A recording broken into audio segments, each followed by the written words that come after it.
Virus, virus means होती है विषाणु। वायरस द्वारा कई बीमारियां फैलती हैं, कई रोग फैलते हैं। विषाणु की जो खोज है, वायरस की खोज है 1892 में हुई थी।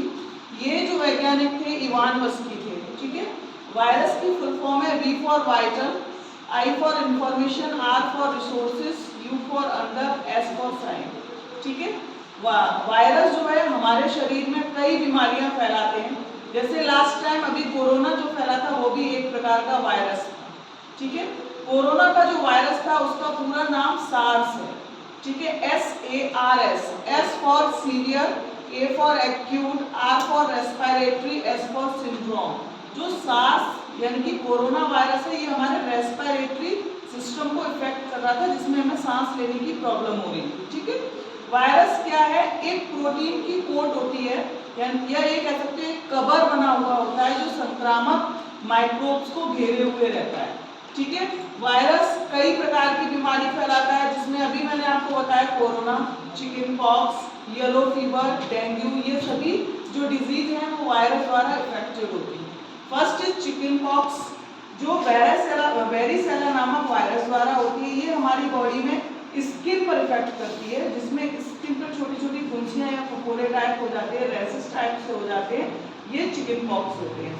फिर येलो फीवर, येलो फीवर जो है मॉस्किटो द्वारा फैलता है। जैसे हमारा मलेरिया है वो भी एक मच्छर द्वारा फैलता है, इसी प्रकार से येलो फीवर भी मॉस्किटो द्वारा फैलता है। ये भी एडीज मॉस्किटो से ही फैलता है।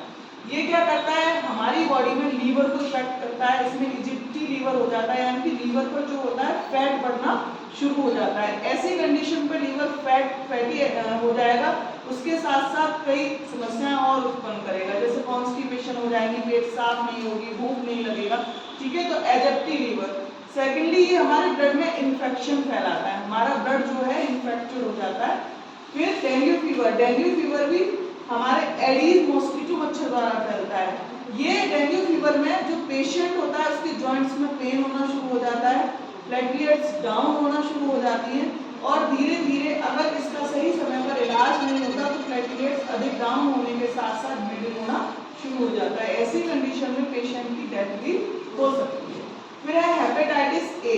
हेपेटाइटिस ए के कोई भी सिम्टम्स जो हैं वो उभर कर नहीं आते हैं, इसलिए ये कह सकते हैं इसके कोई भी साइन एंड सिम्टम्स अवेलेबल नहीं, ठीक है। हेपेटाइटिस बी, ये बॉडी लीवर और फ्लूइड के अंतर्गत होता है। ये भी हेपेटाइटिस जो आपका बी है, ये भी हमारा लीवर डैमेज करता है, और अंततः अगर सही समय पर इलाज न हो तो डेथ हो सकती है।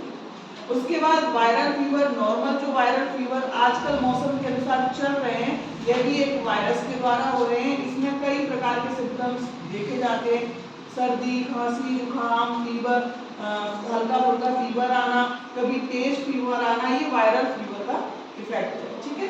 फिर एड्स, एड्स भी एक वायरस के द्वारा होता है जो HIV वायरस है, ठीक है। इसमें कई सिम्टम्स देखे जाते हैं, थकान होना, भूख न लगना, ठीक है, या फिर हाथ पैरों में दर्द होना, तो कई सिम्टम्स उभर कर आते हैं। कोरोना आपको बता ही दिया है, सार्स नामक वायरस के थ्रू होता है। ये नेक्स्ट वीडियो में आपके सारी डिजीज क्लियर करा दी जाएंगी कि इनके सिम्टम्स क्या क्या हैं और ये किसके द्वारा किस प्रकार से हम इन्हें ट्रीट कर सकते हैं।